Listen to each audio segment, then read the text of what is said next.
पूजन करना है तो गोवर्धन महाराज का पूजन करो। क्यों? क्योंकि गोवर्धन महाराज ऐसे हैं जो आंधी तूफानों में अपने स्थान पर खड़े रहते हैं, हमारी रक्षा करते हैं। जब वर्षा होती है उस पर हरी हरी घास होती है, हमारी गाय चरती है, और जब गाय चरती है तो हमें दूध देती है, हमारा लालन पालन करती है। इसीलिए पूजन करो तो किसका करो? गोवर्धन पर्वत का। अब पीछे वाले बुजुर्गों ध्यान से सुन लेना, भगवान ने जो भी लीलाएं करी हैं उन लीलाओं के पीछे कुछ ना कुछ कारण जरूर रहा है। अच्छा ये बताओ, हम आप लोगों से प्रश्न पूछें, ये गोवर्धन पर्वत जो थे, बताओ ये किसके पुत्र थे? बताओ परिचित वाला, पीछे वाले दादा बताओ, गोवर्धन महाराज जो थे ये किसके पुत्र थे और ये वृंदावन में कैसे आए थे? बताओ महाराज। अरे शांति बनाए रखो, थोड़ी शांति बनाए रखो, उदम नहीं करो।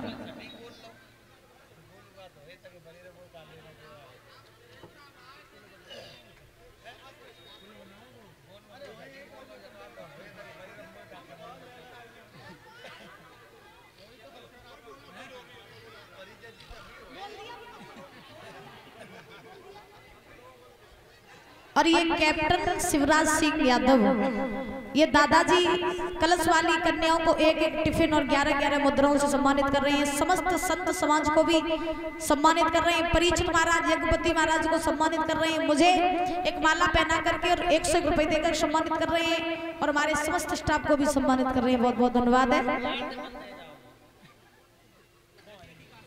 और इस बीच में 51 रुपए सक्षम पुत्र मुकेश चंद्र नगला हिम्मत, इनकी तरफ से आए हैं, बहुत बहुत धन्यवाद है।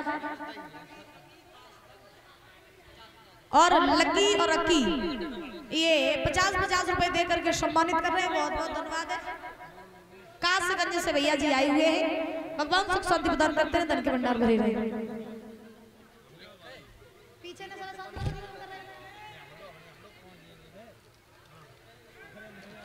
शांति का सहयोग बनाए रखो भैया, कथा समझ में नहीं आती है, फिर थोड़ी शांति बनाए रखो। पीछे वाले बुजुर्गों, हमने आपसे प्रश्न किया था कि ये गोवर्धन महाराज जो थे ये किसके पुत्र थे और वृंदावन में कैसे आए थे? क्योंकि भगवान ने जो भी लीलाएं करी हैं उनके पीछे कुछ ना कुछ रहस्य जरूर है। परीक्षित महाराज बताओ, क्या बता रहे थे आप?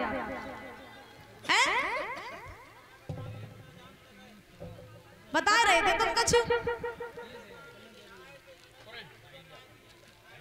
वही दत्ता ही थे, फिर उठे नहीं थे।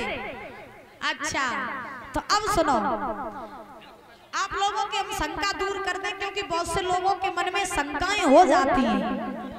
बड़े ध्यान से सुन लेना बुजुर्गों, अब जब सुनन देवे तब तो है, पता नहीं कितना शोर करते हैं। आप लोग शांति सहयोग बनाए रखो। आप लोग यहाँ सभी लोग क्यों भीड़ लगाए? थोड़े साइड से हो जाओ, उधर खड़े हो जाओ, अगर खड़ा ही रहना है आप लोग उधर खड़े हो जाओ, लेकिन ऐसे शोर मत करो, फिर बात समझ में नहीं आती है। ये गोवर्धन पर्वत जो थे ये द्रोणांचल पर्वत के पुत्र थे। गोवर्धन पर्वत जो थे ये द्रोणांचल पर्वत के पुत्र थे।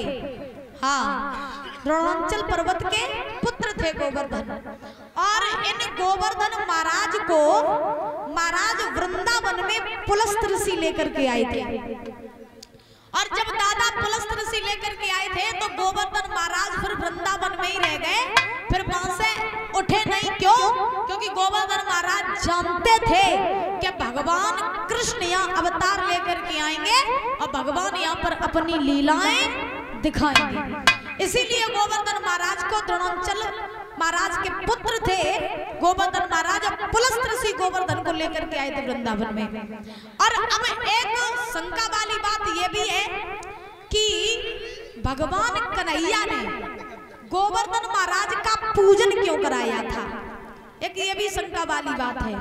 तो फिर सुनो, एक समय की बात की त्रेता युग में परीक्षित महाराज कहाँ हो तुम आज तुम लोग सुन ही नहीं रहे। आज सुने कहते लॉटरी लगा लगी तो को देखे कथा समय तो सब पूरा ध्यान तो बजी भाई बैठ कब आए। हाँ आज आप लोग सुन ही नहीं रहे हो। तो इतना शोर हो रहा है, ऐसा करो आप लोग पहले बातें कर ले तो कि मैं कथा कह ली। आज परीक्षा जी कह रहे तुम जो कुछ होए सो बनी रहे तो भाई कथा कहो। हाँ आज खाता खोलेगा तो खोलो रामदेव बंद मत करवाओ तब फिर सीधी सीधी कथा ही कर। आज जीरो बैलेंस में खाता खोलो सबको। हाँ बिना रुपया के खाता खोलवा फिर हमें अपने आप रुपया आए जा जो सिस्टम है।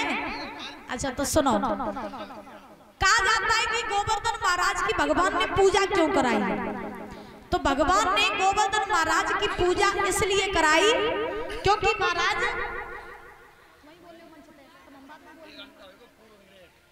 तो त्रेता युग में जब राम जी लंका में जाने के लिए सेतु बना रहे थे, तो जब राम जी सेतु बना रहे थे तो महाराज जितनी भी वानर सेना थी वो छोटे छोटे पत्थर ला करके सेतु में लगा रहे थे।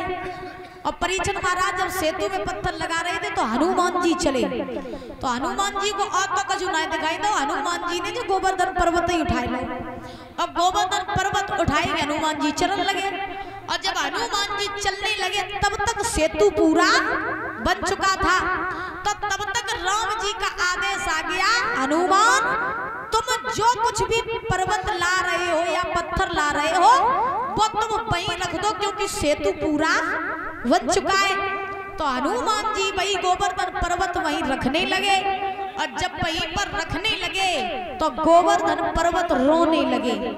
और जब गोवर्धन पर्वत रोने लगे दादा वही चला दोबारा से खुश रहो।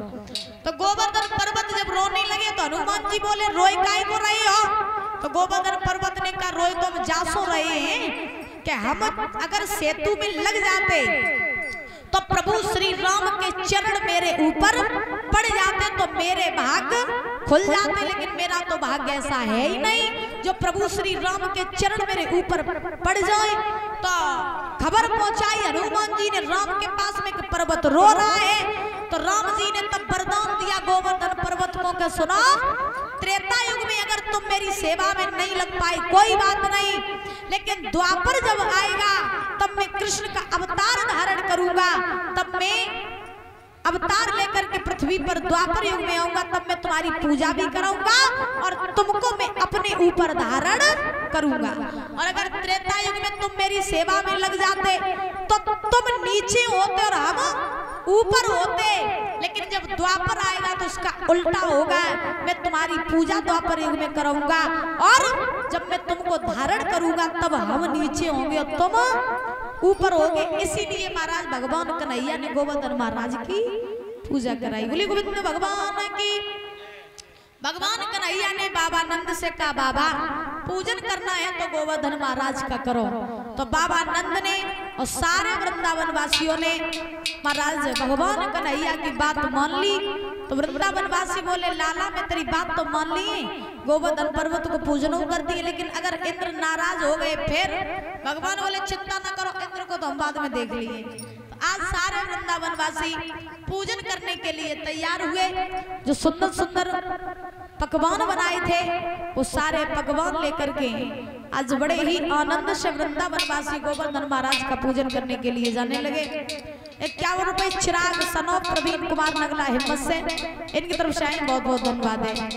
सारे वृंदावन वासी झूम करके नाचते हुए गाते हुए गोवर्धन महाराज का पूजन करने के लिए जाने लगे।